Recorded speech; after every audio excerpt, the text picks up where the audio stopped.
morning mga sangkay! Welcome back po sa aking YouTube channel. For today's video po ay share ko sa inyo yung paggawa ko ng munggo ensaymada. Pero bago po tayo magsimula ay please like at pakishare na rin po ng video ito. At kung kayo po hindi pa nakapag-subscribe, subscribe mo na yung aking channel, pindutin mo ng bell button para kayo laging updated sa mga upload ko mga video. Nga pala mga sangkay, yung ating munggo ensaymada na gagawin ay yung ating filling. Hindi na natin magagawa dito sa ating, hindi ko mapapakita dito sa ating video ang paggawa. Pero nasa description na po yung ating paggawa ng filling na munggo. Pindutin nyo na lamang po yung link at diretso na po kayo mapupunta sa aking video ng paggawa ng munggo. Siya nga pala, shoutout sa ating sangkay na si Kuya Pulot. Kuya Pulot from Mindanao, Mati City. Sabi niya ay proud baker here. So yun mga sangkay, simulan na natin ang paggawa ng munggo ensaymada. Ito yung gagawin mga sangkay ay kalahating kilo lamang na munggo ensaymada. Bali gagawa tayo ng ating dough. Unang ingredients natin, asukal. Sunod ay asin. Next ingredients, powder milk. Sunod kong ilalagay ay vanilya, isang takip. So, ito yung ating takip na ginamit. Egg yellow, food color. Kaya nyo na lamang po kung gaano kadilaw yung gusto nyong dough. Sunod ay tubig. Shortening. Sunod natin gagawin ay haluin muna natin. Bali, tunawin muna natin yung asukal at saka yung asin nating ilagay.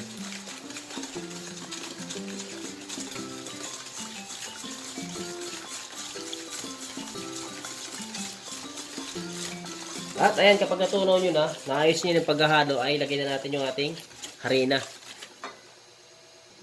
Yung aking harina gagamitin ay, kung tawagin sa mga panaderia ay first class.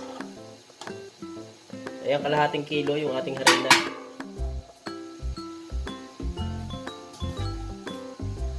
At lalagyan din natin ng pampalsa, yeast. So huwag niyo pong kakalimutan yung ating yeast dahil hindi lalaki ang ating ensaymada kapag walang yeast. Ayan, kapag nalagay nyo na yung yeast, ay buuhin na natin yun yung ating dough.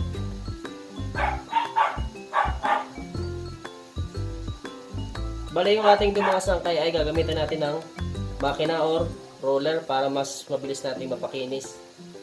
Pero pwede po kayo makagawa nito ng mano-mano. Kahit wala kayong makina, pwede kayo makagawa nito mga sangkay.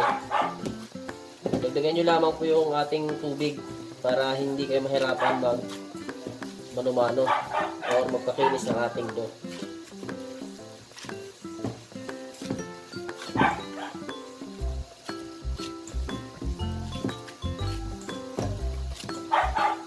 At ito na yung ating masa ngayon. Pagkatapos nating mabuo ay gagamitin na natin ang makina para mapakinis na natin.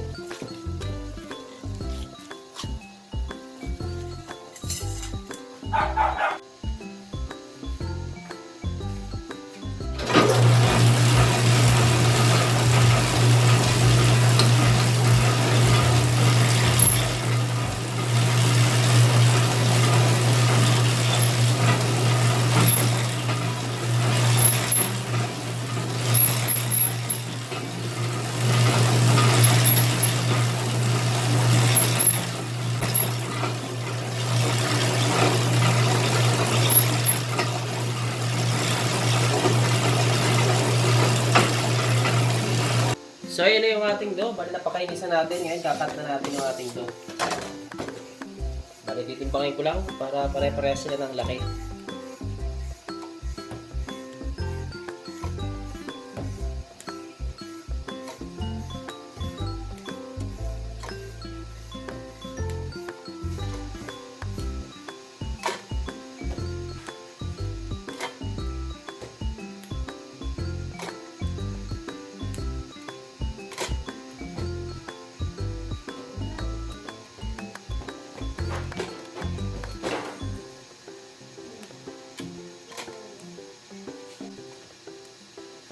At ayan, nakat na natin yun yung ating dough. Bali, maglalagay na tayo ng palaman na munggo sa ating dough.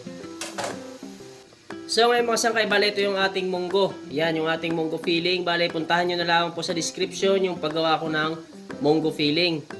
Ayan, bali hindi ko na sa inyo pinakita dito sa video na to yung ating paggawa ng munggo filling. Pero nasa description po yung ating paggawa ng munggo filling.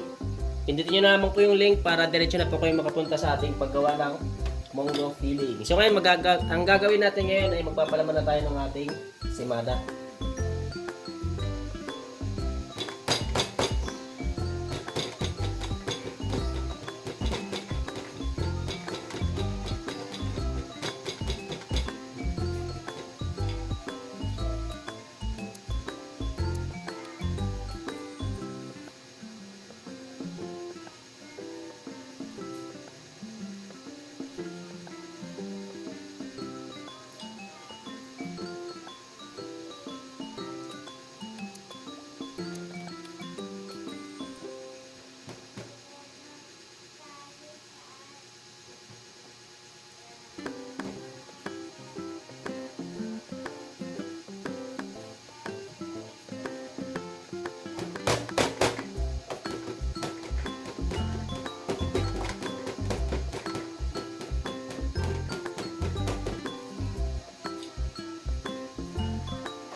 Yan, bali, pupormahin na natin ngayon yung ating munggo ensaymada.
At meron tayong tatlong lanera. Yan.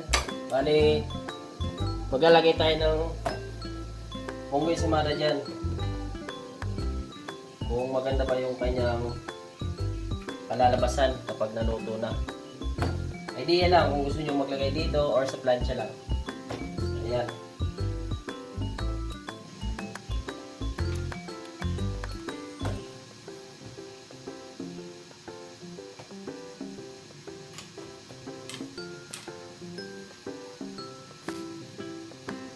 So ayun na mga sangkay yung ating munggo ensaymada. Bali, naporma na natin. Ayan na po. Bali, ngayon huwag po ninyong kakalimutan paalsahin bago isalang. So abangan nyo na lamang po kung ilang oras natin papaalsahin bago natin maisalang.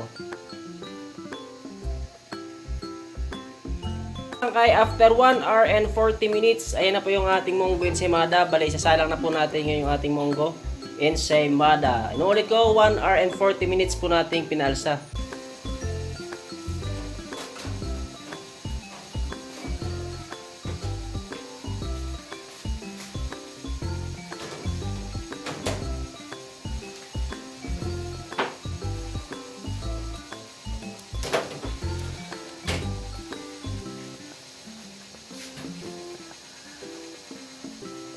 Mga sangkay, after 7 minutes, sa ibaba, simula ng ating isinalang ay lilipat natin sa taas yung ating ensaymada.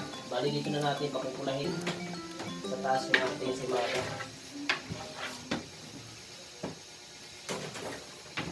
Bali, abangan na lamang po natin kung ilang minuto pa natin lulutuin sa taas.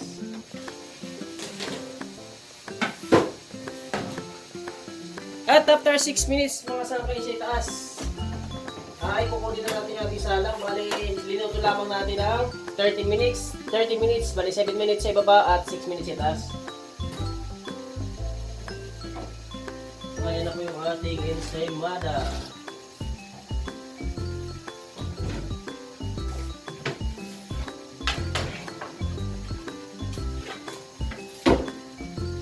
Yung ating munggo ensaymada mga sangkay, malamig na. So ngayon, lalagyan na natin ng toppings ang ating munggo ensaymada.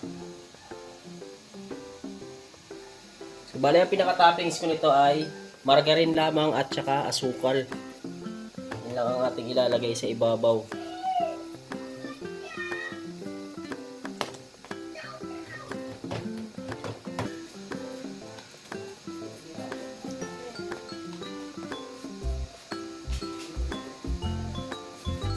At ayan na, napahira na natin ng margarine. Bali, ang sunod nating ilalagay ay asukal para may display na yung ating munggo ensaymada.